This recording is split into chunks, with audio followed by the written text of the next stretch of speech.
Bonjour à tous et bienvenue à ce webinaire de l'IFACI consacré à la loi Sapin 2. Je suis Antoine de Boissieu, consultant spécialisé en audit et contrôle interne, et je vais vous expliquer aujourd'hui quelles sont les conséquences de la loi Sapin 2 sur nos métiers de l'audit et du contrôle interne. Alors, tout d'abord, pourquoi une loi Sapin 2 Parce qu'il y a 20 ans, il y a eu une loi Sapin 1 qui portait à peu près sur les mêmes thèmes. Alors, que dit-elle cette loi Sapin 2? Elle porte sur 6 sujets différents. C'est un petit peu une loi fourre-tout. Le sujet qui va nous intéresser aujourd'hui, c'est le premier sujet, celui qui parle de la lutte contre la corruption. Alors, pourquoi est-ce que le gouvernement français a souhaité passer ce projet de loi Sapin 2? Il y a 3 grandes raisons. La première raison, c'est que la France a ratifié à la fin des années 90 une convention de l'OCDE par laquelle elle s'engageait à lutter contre la corruption, le trafic d'influence. Or, depuis la ratification de cette convention, il faut bien constater que les lois et la réglementation française ont peu évolué. Au contraire de ce qu'ont fait pas mal de pays étrangers, les États-Unis, le Royaume-Uni, l'Italie, d'autres en dehors d'Europe et de l'OCDE également. La France se trouvait donc en retard de ce point de vue-là, et dans les classements sur la lutte contre la corruption, la France était assez loin dans les classements internationaux, au-delà de la 20e place. La deuxième raison pour laquelle le gouvernement a souhaité faire une loi sur le sujet, c'est pour répondre à l'évolution que l'on observe aux États-Unis, où les Américains, grâce à des lois américaines, notamment le FCPA, arrivent à poursuivre et à sanctionner des faits de corruption commis par des sociétés qui ne sont pas américaines, commis en dehors des États-Unis. La France a souhaité se doter d'un arsenal législatif similaire à ce qui existe aux États-Unis. Enfin, la troisième raison était pour répondre à la problématique des lanceurs d'alerte. On a vu plusieurs affaires significatives qui sont sorties récemment grâce à des lanceurs d'alerte, LuxLeaks, l'affaire HSBC, etc. Or, le droit français ne disait rien dans la matière. La loi Sapin 2 répond donc à ces 3 objectifs: de renforcer les moyens de lutte contre la corruption, de répondre à l'évolution que l'on voit dans le droit américain et de protéger les lanceurs d'alerte. Et elle contient donc 3 mesures phares, qui sont celles qu'on va détailler. La première mesure phare, c'est la création d'une agence française anticorruption. La deuxième mesure, c'est l'introduction en droit français d'une mesure de transaction pénale, par laquelle une société peut échapper à une condamnation en négociant son amende. C'est tout à fait nouveau en droit français, ça existe en droit américain. Et la troisième mesure c'est une série de mesures qui visent à protéger les lanceurs d'alerte. Nous allons maintenant voir chacune de ces mesures. Première mesure phare de la loi Sapin 2, la création de l'Agence française anticorruption. Alors, ce n'est pas une création réelle. L'Agence française anticorruption prend la suite d'un service qui existait, qui s'appelait le SCPC, Service central de prévention de la corruption, qui avait justement été créé par la loi Sapin 1. Il en reprend le gros des missions également. La vraie différence réside dans les moyens. Là où le SCPC avait environ une dizaine de collaborateurs, il est prévu que l'Agence française anticorruption en compte 60 ou 70, donc beaucoup plus de moyens. Alors, quelles sont les principales missions de cette Agence française anticorruption, l'AFA? La première mission de l'agence sera de définir ce que doit être un dispositif de prévention et de détection de la corruption. Donc l'agence va expliquer pour les organismes publics, pour les sociétés privées, en quoi devrait consister un dispositif de lutte contre la corruption. Deuxième mission de l'agence, ça sera de veiller et de mettre à jour ce dispositif, ses lignes directrices. Donc en étant attentive aux derniers mécanismes de corruption, aux condamnations étrangères, etc. De manière à avoir des lignes directrices, un référentiel qui soit réellement à jour et qui tienne compte des évolutions, des dernières pratiques. Troisième mission, l'agence aura pour mission d'aller vérifier dans les organismes publics, dans les collectivités territoriales, dans les sociétés privées ou publiques, si jamais le dispositif de lutte contre la corruption a bien été mis en œuvre. Ça, c'est une nouveauté par rapport aux missions du service du SCPC qui existait auparavant. Enfin, dernière mission, l'agence aura la possibilité de recueillir des signalements de faits qui pourraient être qualifiés de faits de corruption. Alors, nous allons voir maintenant en quoi va consister justement ce dispositif de prévention et de détection qui va être rendu obligatoire pour les sociétés privées, publiques et les organismes publics. Ce dispositif obligatoire comporte 8 composantes qui sont nommément citées dans la loi. Si on les regarde d'un peu plus près, on se rend compte que ce que demande la loi Sapin II, c'est en fait de définir et de mettre en place un dispositif de contrôle interne ciblé sur le risque de corruption. La partie environnement de contrôle est couverte par le code de conduite, l'existence d'un dispositif d'alerte, la possibilité de sanctions en cas de manquement.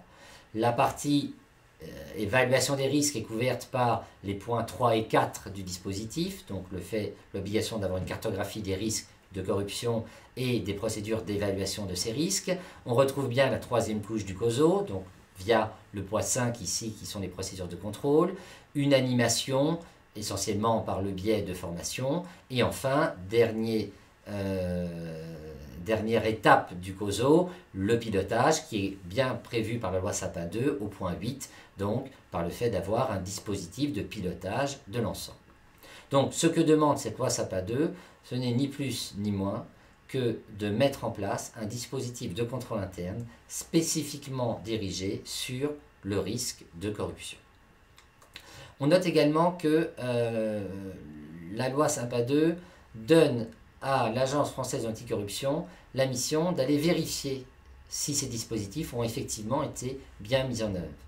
Bien, l'agence aura également la possibilité, si elle constate que ce n'est pas le cas, c'est-à-dire s'il y a des manquements, si les dispositifs sont insuffisants, voire inexistants, l'agence aura la possibilité d'infliger des amendes. Bon, elles seront symboliques, on parle de 200 000 €, hein, ce n'est pas réellement dissuasif. Ce qui est dissuasif en fait en la matière, c'est que le jour où une entreprise ou un organisme public sera mis en cause dans une affaire de corruption, si jamais il n'avait pas mis en œuvre un dispositif conforme à la loi Sapin 2, ça sera évidemment une circonstance aggravante.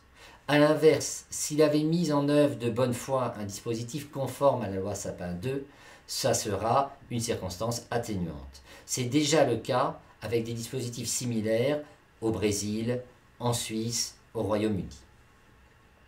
Alors, qui va être soumis à cette obligation de mettre en place un dispositif de lutte contre la corruption? Toutes les sociétés privées, publiques, les organismes à but non lucratif mais reconnus d'utilité publique, les collectivités territoriales ou les organismes d'État, les organismes publics, qui ont 500 employés et 100 millions d'euros de chiffre d'affaires ou de budget. Donc on a bien la conjonction des deux seuils. Si on s'intéresse juste aux entreprises, ça fait environ en France 2500 entreprises qui tomberaient sous le coup de la loi Sapin 2. Voilà donc pour la première mesure, l'obligation de mettre en place un dispositif de prévention et de détection de la corruption avec possibilité d'audit de la part de l'Agence française anticorruption. La deuxième mesure phare de la loi Sapin 2, c'est l'introduction en droit français de la transaction négociée, comme ça se fait aux États-Unis. Il faut savoir qu'aux États-Unis, il y a une loi qui est l'équivalente de la loi Sapin 2, c'est une loi beaucoup plus ancienne, qui date de 1977, qui s'appelle le FCPA, Foreign Corrupt Practices Act. Cette loi n'avait quasiment pas été utilisée jusqu'en 2007 et utilisée de façon assez intensive par la justice américaine depuis 2007. On se rend compte que depuis 2007, toutes les sociétés qui ont été condamnées à des amendes supérieures à 5 millions de $, bien, en fait, elles n'ont jamais été condamnées par un tribunal.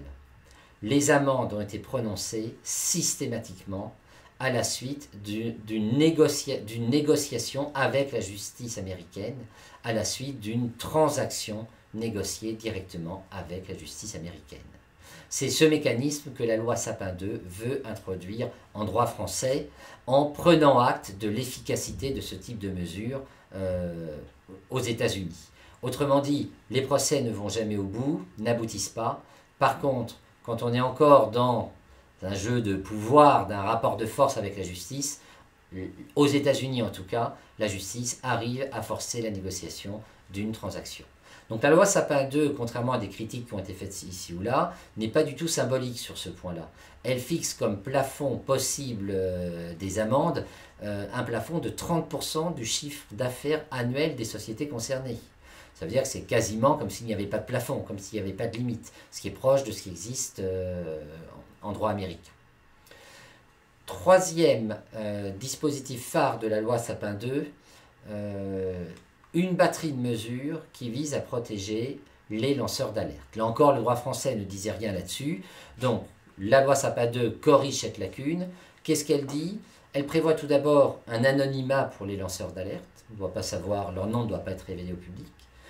Elle prévoit ensuite une protection juridique des lanceurs d'alerte. Autrement dit, on ne doit pas pouvoir les licencier ou prendre des sanctions à leur égard parce qu'ils ont été lanceurs d'alerte. Elle prévoit enfin la mise en place d'un dispositif d'alerte éthique obligatoire dans toutes les sociétés qui ont plus de 50 employés. Donc attention, ce n'est pas le même seuil de 500 qu'on a vu tout à l'heure. Hein. Même pour les sociétés qui ont moins de 500 employés, donc entre 50 et 500, même si le dispositif de lutte contre la corruption n'est pas obligatoire, la mise en place d'une alerte éthique sera obligatoire avec la loi Sapin 2. Alors là, c'est plus de 2500 entreprises qui sont concernées, c'est entre 30 et 40 000, environ 35 000. Voilà, donc, 3 mesures phares, création de l'Agence française anticorruption avec l'obligation de mettre en place un dispositif de lutte contre la corruption, introduction en droit français d'une transaction pénale pour éviter une condamnation et négocier directement une amende en cas de fait de corruption, et batterie de mesures pour protéger les lanceurs d'alerte. Alors, quelles sont les conséquences concrètes pour les métiers de l'audit et du contrôle interne? La première question qui se pose, c'est qui va devoir, premièrement, mettre en place le dispositif de lutte contre la corruption, deuxièmement, aller le contrôler, le piloter, le faire évoluer, et troisièmement, mettre en place l'alerte éthique, suivant les seuils qui sont ceux qui apparaissent à l'écran. Ça, c'est la question centrale pour l'audit interne et pour le contrôle interne. Si on regarde les implications de la loi pour les différents acteurs d'une chaîne d'audit et de contrôle, on peut voir que pour le comité d'audit, si on part d'en haut, la loi ne crée pas vraiment d'obligations nouvelles. Elle rajoute un dispositif de maîtrise des risques, et donc elle va obliger le comité d'audit à suivre l'efficacité de ce dispositif. Pour faire simple, le comité d'audit va demander un rapport en plus dans l'année, et ça leur fait un rapport en plus à lire ou à recevoir. Pour les dirigeants, c'est différent. La loi Sapin 2 prévoit de manière très explicite que les dirigeants sont responsables de mettre en place un dispositif et sont garants de son efficacité. Autrement dit, les dirigeants peuvent voir leur responsabilité personnelle de dirigeants engagés en cas de fait de corruption ou dans le cas où ils n'auraient pas fait mettre en place un dispositif conforme à ce que demande la loi Sapin 2. Il y a donc fort à parier que les dirigeants vont demander des mesures concrètes et un reporting régulier sur ce sujet-là.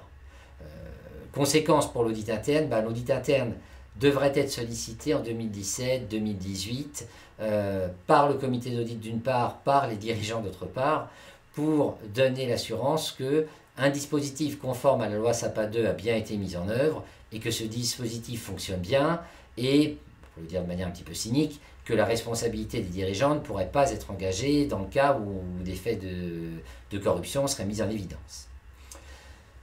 Autre type d'acteur de l'audit et du contrôle interne, la fonction de contrôle interne, justement. Et c'est pour elle que la loi Sapin 2 risque de faire problème. En effet, la question qui se pose, c'est qui va devoir le décliner, le dispositif, l'adapter au cas précis de l'entreprise ou de l'organisme public, faire toute l'animation autour de sa mise en œuvre, organiser son évaluation régulière, piloter les plans d'action au cas où des lacunes auraient été identifiées. La question, c'est de savoir, est-ce que c'est le contrôle interne qui va devoir le faire, ou est-ce que c'est une autre fonction, comme ça se fait souvent dans le domaine financier, une fonction de conformité, direction juridique ou autre service en interne. Le risque ici, c'est de multiplier les dispositifs de contrôle interne. La loi Sapin 2, en fait, elle rend obligatoire le fait d'avoir un dispositif de contrôle interne ciblé sur un risque bien précis, le risque de corruption. L'idéal pour beaucoup de fonctions de contrôle interne, ça serait d'intégrer ce risque dans leur référentiel existant pour être capable de prouver que le dispositif de contrôle interne, dans son ensemble, répond bien aux exigences de la loi Sapin 2 sur la maîtrise du risque de corruption. Voilà. Ça, c'est un vrai enjeu. Si jamais ce n'est pas la fonction de contrôle interne qui récupère la responsabilité de la loi Sapin 2, le risque, c'est qu'on voit se multiplier les dispositifs de contrôle interne, chacun portant sur un risque bien précis, avec du coup des redondances entre les différents dispositifs, une coordination et une optimisation qui n'est pas forcément garantie, et un risque de cacophonie au plus haut niveau vis-à-vis du comité d'audit, des dirigeants. Voilà. On remarque d'ailleurs qu'au Royaume-Uni, ils n'ont pas fait l'équivalent d'une loi Sapin 2 focalisée juste sur le risque de corruption. Ils ont fait une loi et mis en place une agence qu'ils appellent Serious Fraud Office, c'est-à-dire tous les cas sérieux de fraude ou de manquement à l'éthique, pas seulement les cas de corruption ou de trafic d'influence. Donc la question qui est posée en fait à nos fonctions de l'audit et du contrôle interne, c'est de savoir qui va se récupérer la responsabilité du dispositif de contrôle interne en matière de lutte anticorruption. Le contrôle interne, l'audit interne éventuellement dans les petites structures de façon pérenne ou transitoire, ce qui posera des problèmes, une autre fonction de conformité. Voilà. Enfin, dernier acteur sur le sujet, les commissaires aux comptes, qui ne sont pas directement concernés par la loi, mais beaucoup de sociétés pourraient être tentées de solliciter leurs commissaires aux comptes pour leur demander de donner leur opinion sur leur dispositif anticorruption. À partir du moment où ce dispositif répondra à un référentiel public bien connu, détaillé, les commissaires aux comptes pourraient donner une opinion qualifiée sur la conformité du dispositif mis en place. Alors, dernière question, quand est-ce que la loi Sapin 2 va rentrer en vigueur? Alors, la loi a été votée à l'Assemblée, elle est désormais publiée au journal officiel. Les décrets d'application de la loi, par contre, n'ont pas encore été publiés. Ils devraient l'être en 2017.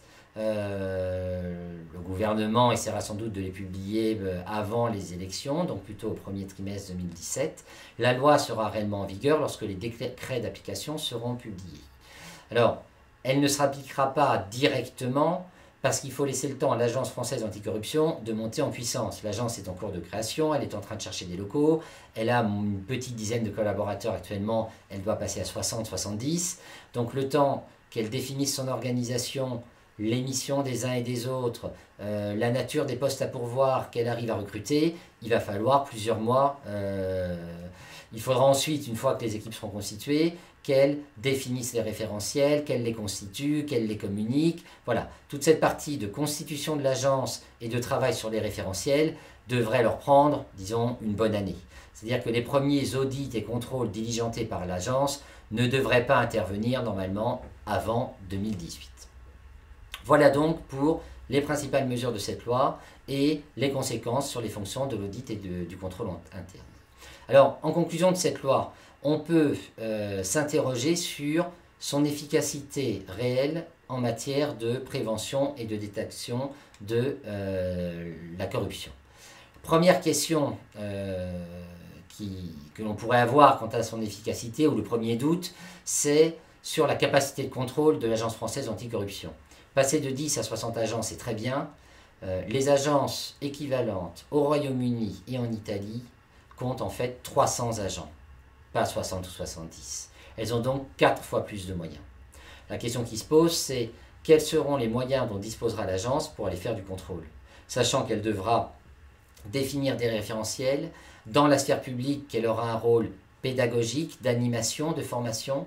Quel temps est-ce qui va lui rester pour aller faire du contrôle, des audits sur la mise en œuvre effective du dispositif dans les sociétés privées notamment? C'est une première inconnue. La deuxième question qui se pose quant à l'efficacité de la loi, c'est la capacité d'enquête toujours des juges français. Il faut savoir que l'Agence française anticorruption n'ira pas enquêter sur les faits de corruption. Elle est là pour aller vérifier que les entreprises et organismes soumis à la loi ont mis en place un dispositif de contrôle interne qui est conforme à ce qu'elle a demandé. Mais ce n'est pas elle qui va aller instruire, qui va aller enquêter quand on suspectera de la corruption à l'export. Ça va toujours rester l'apanage d'un procureur, d'un juge d'instruction, de la justice pénale, du système pénal français. Or, jusqu'ici, la justice française avait déjà l'arsenal judiciaire qui permettait de condamner les faits de corruption à l'export. Il se trouve que, dans les faits, elle n'a jamais eu la capacité, les moyens, la possibilité, peu importe, de mener à bien ces enquêtes, de les mener jusqu'au bout. Donc, est-ce que parce qu'il y a une agence française chargée d'animer le contrôle interne sur la question, la justice, d'un seul coup, sera en capacité d'aller jusqu'au bout de ces enquêtes? C'est pas sûr. C'est d'ailleurs pour ça que la mesure phare de la loi, c'est l'introduction en droit français de la transaction pénale. Là aussi, la question centrale qui se pose, c'est est-ce que ça sera suffisant?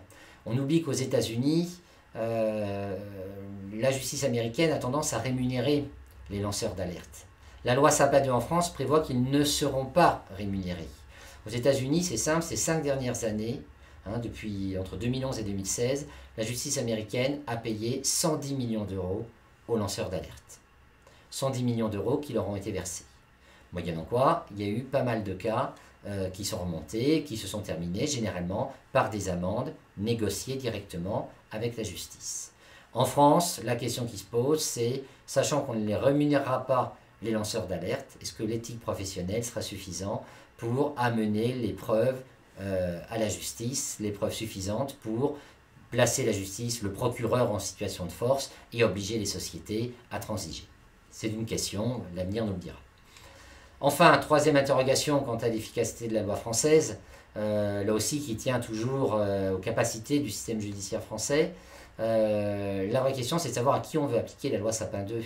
Aux États-Unis, la loi FCPA, donc l'équivalent de la loi Sapin 2, en fait, elle s'applique aux sociétés européennes, pas aux sociétés américaines. Si on regarde les condamnations supérieures à 10 millions d'euros qui ont été prononcées aux États-Unis, on se rend compte que 20% concernent les sociétés américaines, 70% des sociétés européennes et 10% des sociétés asiatiques. Autrement dit, la justice américaine utilise la loi FCPA pour, dans 80% des cas, poursuivre et condamner des sociétés qui ne sont pas américaines. La question, c'est ici de voir ce que la justice française voudra en faire. Et ce qui est le plus simple pour la justice française, c'est évidemment de poursuivre des sociétés françaises qui ont leur siège en France et avec des témoins qui sont faciles à interroger parce que présents en France, avec des faits déclenchés et pilotés depuis la France.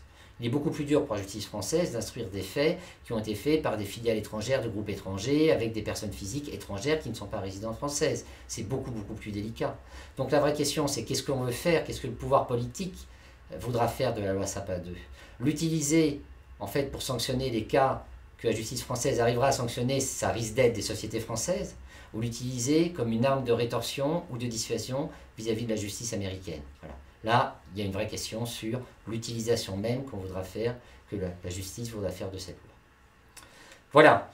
En guise de conclusion, si vous souhaitez aller plus loin dans la mise en œuvre de la loi Sapin 2, si vous souhaitez mettre en œuvre ou évaluer votre dispositif de lutte anticorruption, vous avez un certain nombre d'outils qui peuvent vous aider. Tout d'abord, 3 guides IFACI qui ont été publiés avant même qu'on parle de la loi Sapin 2. Un guide de 2012 sur l'évaluation des programmes et des activités relatives à l'éthique. Un guide de 2013 sur l'audit interne et la fraude, et un guide de 2014, pas encore traduit en français, mais facile à comprendre en anglais, sur les programmes anticorruption et contre le trafic d'influence. Outre ces 3 guides, je vous recommande également les lignes directrices publiées en 2015 par le Service central de prévention de la corruption. Vous pouvez aussi vous référer au référentiel ISO 37001, qui est une norme qui permet de certifier les entreprises ou les organismes sur la mise en place de dispositifs de prévention et de détection de la corruption. Et enfin, pour ceux qui voudraient aller plus loin, l'IFACI vous proposera, à partir de février 2017, un atelier sur comment mettre en place un dispositif éthique et anticorruption. Je vous remercie d'avoir suivi ce webinaire de l'IFACI consacré à la loi SAPA 2 et je vous donne rendez-vous prochainement sur le site de l'IFACI pour un nouveau webinaire. Merci et au revoir.